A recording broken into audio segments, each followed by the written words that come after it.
Hi, I'm Martin Kelley of Friends Journal, and this is one of our Quaker author chats. And my guest today really should need no introduction since I think, Peterson, you're on every Quaker podcast at least once a month. Is that about fair? It seems to be the case lately, that's for sure. Peterson Toscano, who started podcasting. I remember when you went from being a blogger to a podcaster many years ago. So you've been doing this for a while. Peterson Toscano is a queer Quaker writer, performance artist, co-host of Quakers Today podcast, and host of the Bubble and Squeak podcast.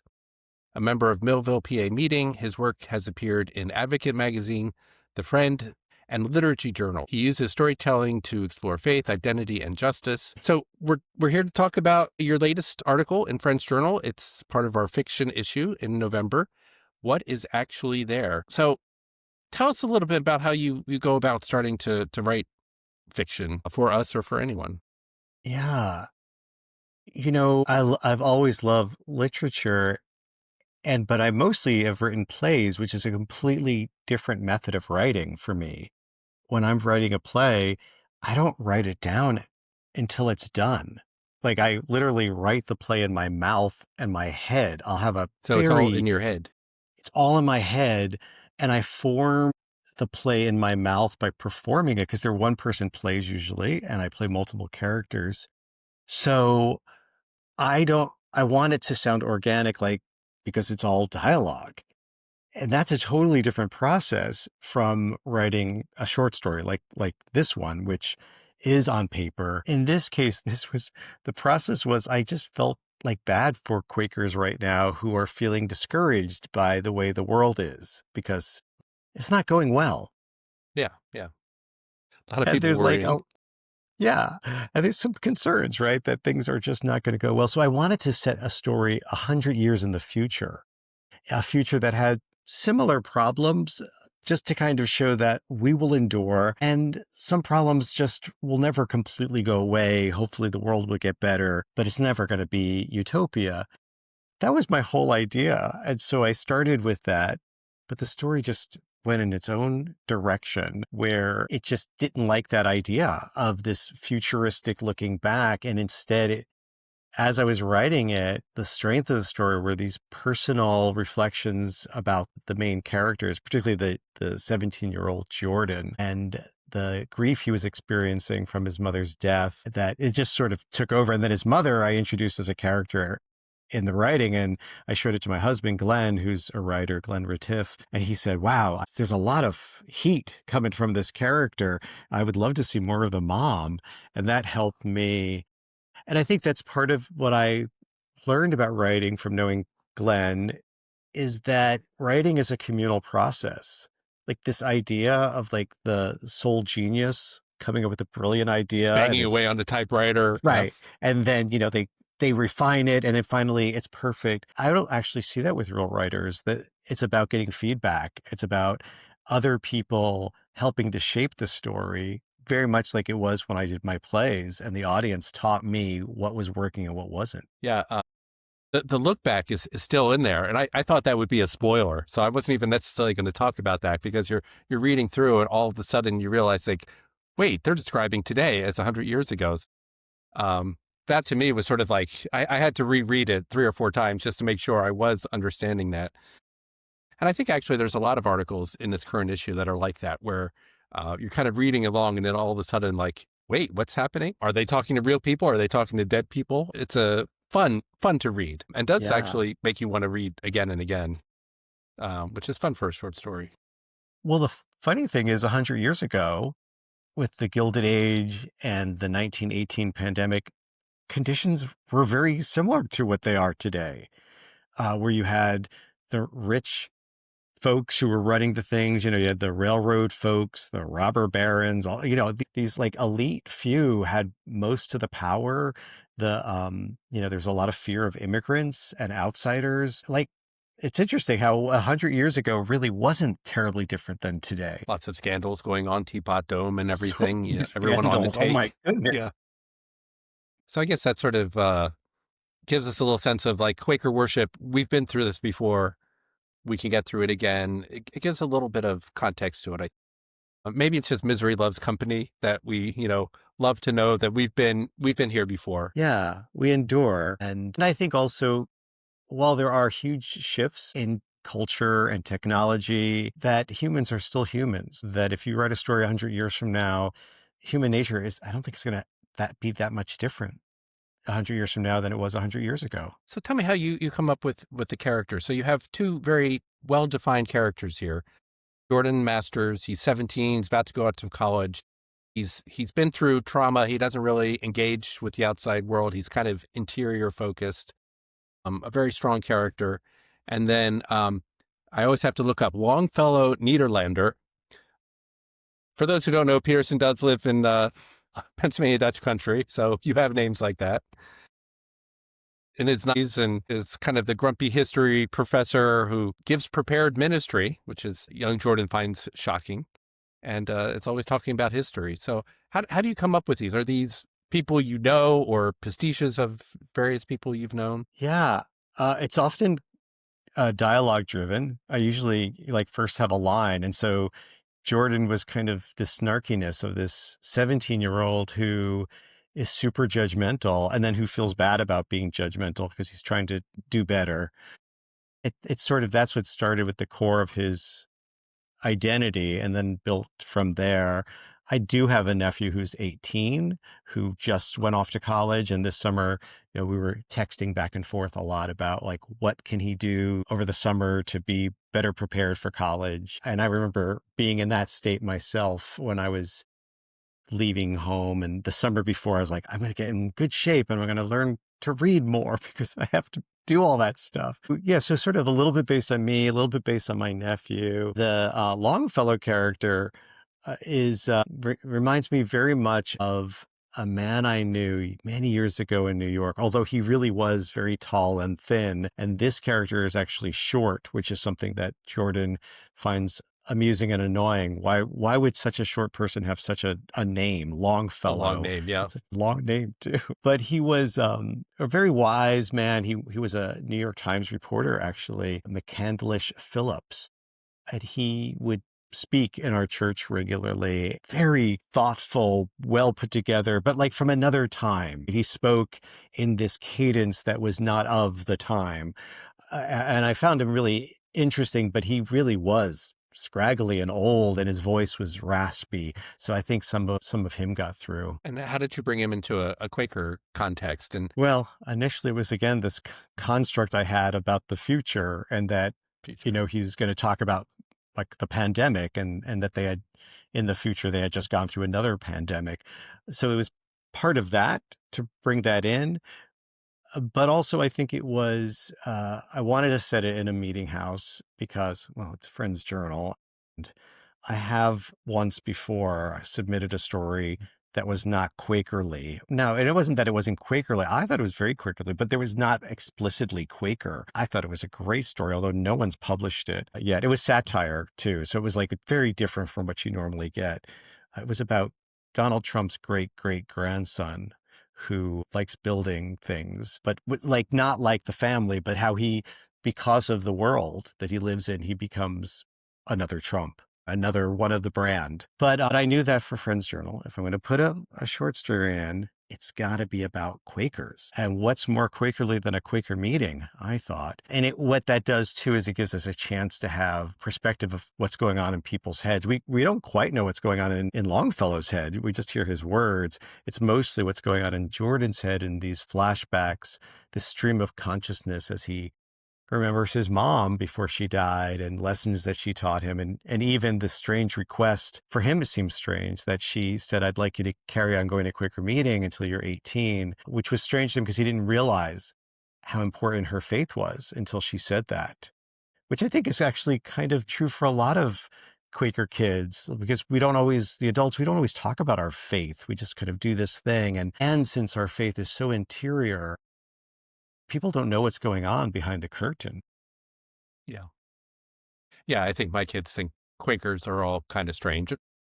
My wife and I have different religious backgrounds, so, they're not being raised Quaker, but whenever they come to the meeting, they're always like kind of looking and thinking like, what is going on here? A bunch of old people, and they'll stand up and they'll say a little something.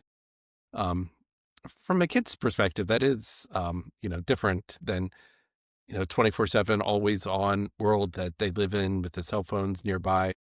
We don't have our cell phones out. We're not doing anything for that hour or so that we're sitting there. It is, I guess, even countercultural a little just to sit and do nothing except, wait on the Lord as It's we go it's about our radical, worship. actually, and it is countercultural. I think it's a great way to cleanse our brain because there's just so much, we're just constantly receiving things. And I was listening to a podcast at a Vanderbilt Divinity School with a professor who teaches psychology, Bruce Rogers Vaughan. And he was talking about some recent studies that came out with some young people who claim they have no inner life. Like they have no inner thoughts. They're always like, and like the thought of it is just terrifying to me. Yeah. I mean, but that is one of the challenges too of going to Quaker meeting because you've got nothing to distract you and some Except your inner pesky, thoughts, perhaps. except your inner thoughts, but Except your inner sometimes like, thoughts always distracting you and right. you're trying But to then there's also that thing negotiate you've them. been avoiding, the feeling you've been avoiding, and you don't have TikTok to just kind of snap it away. Yeah. So why do you feel it's important to write this down and not just, experience it on Sunday, but why are you telling stories? What's the purpose for you of fiction? Well, I think it goes back first to writing. And I've learned through the years that writing is a form of thinking and it's a form of reflection and contemplation, which we all really like as Quakers and find really useful. So it doesn't happen always with fiction, but when I write a lot of nonfiction too, a lot of personal essays.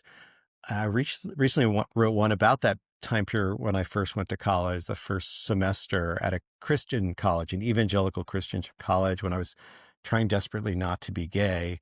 And I never really spent much time thinking about that period of my life. But in writing the essay, I learned new things about myself.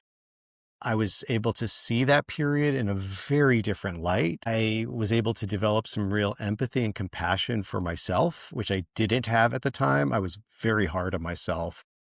I was able to just see why it was so hard and not the obvious stuff that was going on. It was so helpful. And I think that's what I'm learning too about writing is that the end goal isn't getting something published. It is the writing. Up until now, most of my writing has been very utilitarian. Like I'm writing a play so I can present it to an audience because there's a political message behind it because I need to say something about trans rights or about the harm of conversion therapy or climate change. Or I wrote essays about the same, right? They're more like op-eds and letters to the editor. But to write without a particular aim of where it's going to go or that it will go anywhere, that helped me to relax and enjoy the process and delight in it. Like it's entertaining. It's hard, but it's entertaining too to just kind of see how stories emerge. But to the bigger question you asked, like why fiction?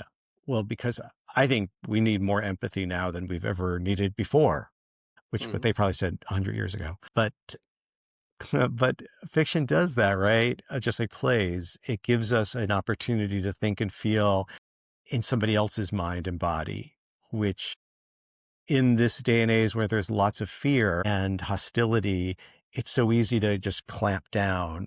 And to be able to experience somebody else's thoughts and feelings and bodies is a very useful thing to do these days. Yeah, and I mean, as a reader, like I appreciated it. And I could recognize myself in 17-year-old Jordan. I was definitely clamped down and not sharing, and I had all these things going on in my head. So I appreciate that. But I also appreciated just you talking about people's thoughts during meetings. So French Journal, we publish 11 issues a year. We're talking about Quaker theology. We're talking about Quakers and whatever topics, climate change or racism. But we don't actually often talk about, well, what's happening in our heads as we're sitting down at meeting, which is the most sort of Quakerly thing we can do that we do, every week or however often we can get to meeting. We don't really talk about that in an essay form. So to have it in Mm. fiction, I think has actually helped us share that with an audience. Like what are these Quakers and what is going through their head as they're sitting in meeting and someone's starting to stand and you're starting to roll your eyes like, oh, this guy again with this message again. So I appreciate having that in a fiction form. Well, and you'll probably appreciate then the companion episode of Quakers Today that's that goes with this issue because it's one of the things that we actually do. I've been thinking for a long time of how to make a Quaker meeting for worship more accessible to young people who maybe don't know what's going on in their parents' head, but also to visitors, because you've got to know a lot before you walk into a Quaker meeting. And sometimes they'll give you a little pamphlet, like, this is how it works. But the first time I went to a Quaker meeting, I didn't even know it was supposed to be an hour of silence. No one told me. It's But a surprise. yeah, but also like you see people and you think, what's going on? So you'll hear in this next episode this idea that I've been pitching, and we've modeled it at Millville meeting a few times. It's meeting for worship with attention to worship, where two people volunteer in advance to be the ones who pull back the curtain. And at the beginning of worship, they introduce themselves and they say, we're having meeting for worship with attention to worship. This is how we settle in. Typically, this is how I settle in. The person says, this is how I settle in. Then we're going to settle in, have worship. And at the end, we're going to share with you our worship experience, so that when the meeting's done and people introduce themselves, those two people can say what happened, what their worship journey was like. Not necessarily like what messages they had, but like what was the process that went through, which is a journey. And it's like being dropped in the wilderness, right? Because there's no paths. It's not like we have Yeah. designated paths like an Episcopalian church where you know when to stand, when to sit. We're just in the wilderness. And hearing how people navigate that, how they deal with the distractions, how they sometimes embrace the distractions, that I think that's the stuff that a lot of people don't know and don't know how to learn. And then my idea is after that, we have, as always, a good potluck, and all of the committees can have their tables out to talk about what happens on the committees so people know what else is going on in the life of the meeting. Yeah, it sounds like a great idea. I know from my meeting, I have a what to expect on our website where I go Mm. through like this will be about an hour, and someone might we'll have start with silence. Someone might get up and give a little scripture. Someone might get up and talk about their life a little. Someone might stand, and it's all like the real people in the order that they generally do give messages at my meeting. It's like when it's like someone might stand up and give a little scripture. It's like that's Earl, our old clerk Earl. He's going to do that, and someone's going to start sharing about a moment of their life and struggles they've been through. And it's like, I know who that is. And I just try to really like lay it out just so someone's not just like, oh, I'm going to go into a strange building and who knows what's going to happen. I think we do need It's to great that you have it on the be more website too. transparent. And I encourage everyone to do that because these days that's how people are learning about our meetings.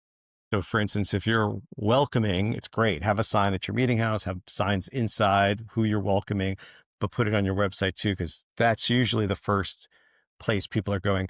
Back in the day when I first went to Quaker meeting, they didn't have a website for that meeting in Hartford. There was a web, Don't barely. have It just anything was updated. starting. Yeah. Yeah, well, we had one visitor recently. She determined she was going to go, and she lived right behind the meeting house. And her dad said, "Like, are you sure you want to go there? I don't think anyone's actually there." Like, they didn't even know that it was an active meeting still happening. So, we Problem do with need to let people. my meeting as well. We had to like make more noise or something. But when I was in New England yearly meeting at Hartford, I was involved with the Young Friends program, which is the teen program. And at that time, they had a very active program. Like every month, there was a retreat in one of the meeting Nice. houses in New England. And we would play worship bingo, where we had like a bingo card that of the kind of messages that you might run into, Sure. like the message about the pet. Like that would be someone give a message about a pet or on Message my about way the to flowers meeting. blooming. Yeah. Right. Okay, that's a good one. On my way to meeting message, or I was listening to NPR, National Public Radio, the other day. But one time we almost lost it because one person stood up and said, "Well, on my way to meeting today," and we're like, "Yeah." I was listening to Listening to NPR, NPR. and I was thinking about my pet Misty. We're like, "Wow!" It's like the trifecta, The most and perfect the Quaker adults meeting were like, ever. "Why are they getting excited? Those kids." Yeah. Well, great. Well, thank you for sharing all this. And we'll put a link when it comes out to the podcast next week as we're broadcasting this. And yeah, thank you for sharing your stories. And we want to continue telling these Quaker stories because I do think fiction, it brings us to a different understanding of who we are and sort of shakes things up. So I'm really glad French Journal has been doing these fiction issues. I think this is our 5th year of having an annual fiction issue. And I'm glad you've been sharing your stories with us, Peterson. And it's because, actually, I need to tell you this, and thank you. It's because of the fiction issue that I began writing more seriously. After the first episode of Quakers Today, which was on the fiction issue, the following year, there was another fiction issue, and I met Vicky Winslow, who's had a number of pieces in Friends Journal. A And great writer. yeah, so good. A Southern writer, amazing. And I asked her when I was talking to her for the interview, like, who does she share her writing with? Because it's so polished. And this idea of like this communal writing. And she said, I wish I had people to share it with, but I haven't really done that since I was at university. And I thought, what? You're so good now. How much better will it be with community? So we Yeah. started a very small Quaker writers workshop, mostly, for her and for another writer, Anita from Brooklyn. You know Anita, she's written for Friends Journal too. I think I know who you're talking about. Yeah. So I had to start presenting something because we had this workshop, and that's what got me going. So thank you, Friends Journal. Thank you, Fiction Issue, because you got me writing. Well, glad to know it. Well, thanks, Peterson, for coming on the podcast here with us. Thanks, Martin. Have a good day. You too. Bye bye.